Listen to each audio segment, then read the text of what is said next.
public domain. And one of the images really fascinated me, as much as it was very dark. It had a dark background, and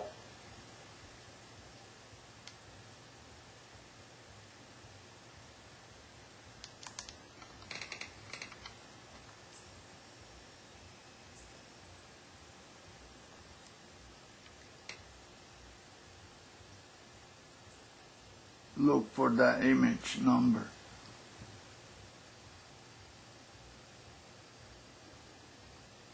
That's the vehicle, the cylindrical vehicle, ring maker.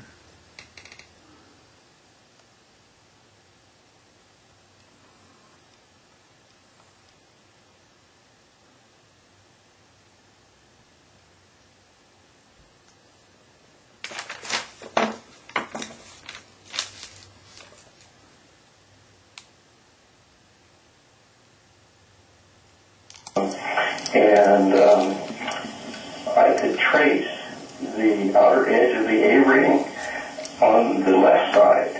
I could trace it all around, but on the right side, I just couldn't find it. And I think that picture you have provided to us, it's on our website now, that people can take a look at. Go ahead, Norm.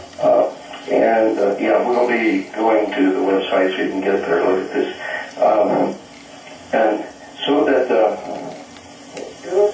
I put this image under a microscope and broke through the dark area with a flood lamp, and then photographed this.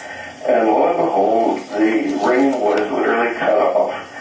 If one drew a straight line across the Cassini division, all the area of the ring that would normally be outboard of that line was not there. And so you take a look at the ring, all this came as quite a surprise. I wasn't expecting that. And so the ring was not complete circularly. So what do you mean it wasn't there? It was missing. Well, I know, but what does that mean? It wasn't there, asshole. Let's go farther, and I think you'll see. All right. What else does it mean? Now, I couldn't make out just what was going on at this point. And then I realized that I could use the Cassini division as a measuring stick. And I found out that the amount of the ring, the width of the ring that I could see, it should have been about 4 times the width of the Cassini division, and I was only getting around 2. So the ring was also not complete radially.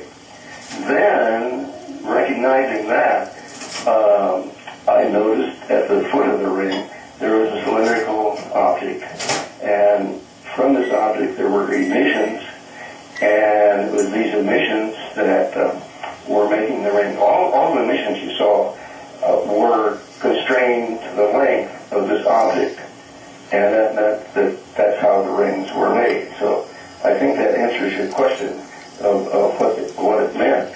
But are you saying that these rings were manufactured not naturally? No shit, you dumbass. There are these objects that are so high powered, they have emissions that come out of them. You might say it's analogous to a contrail of the jet engine on an airplane. Okay. But what we got here is a long object, and so he just laid a broad swath as a contrail, which you see as the ring. There have been several people, Norman, who have talked about the possibility of some kind of massive-sized craft around Saturn. And sometimes you listen to it tongue-in-cheek, other times you sit back and go, 36,000 miles long. And you seem to be at least implying that there might be something out there.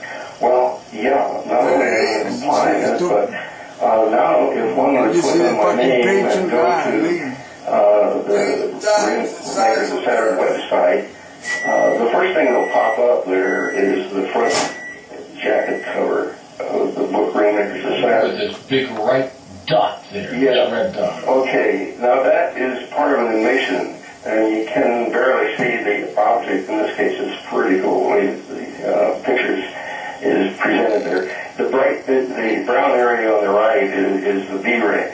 Now the big orange spot is larger than our moon, Okay. and that's part of an emission, and that means there's just a whale of a lot of energy associated with these vehicles, and so that they can get around. How many vehicles do you think are out there?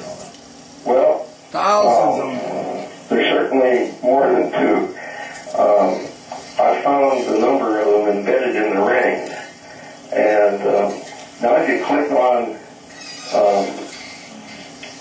the back cover. Click on the back cover. How do I find that? Where is that? It's in the nav bar. Jacket back cover. There it is, right there on the left-hand side. Okay. Okay. So there you see There's a freaking swath. vehicle right It's there. sort of yellow and whitish, and has a little green edge on each side. On the right, that's the Cassini division. There's an entire ring And you see, being made. There's that at another the bottom vehicle here, right there there. is a cylindrical object. Now all what you see in terms of these emissions coming from the object, that really represents forces, okay?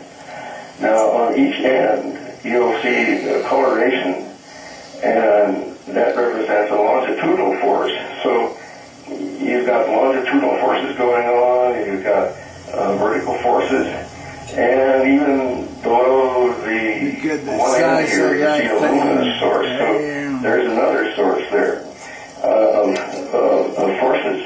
Now, this all means that here you have something that has a complicated set of forces, but yet it's located in the ring in just a particular place. And that takes some intelligence to do that. What do you think the propulsion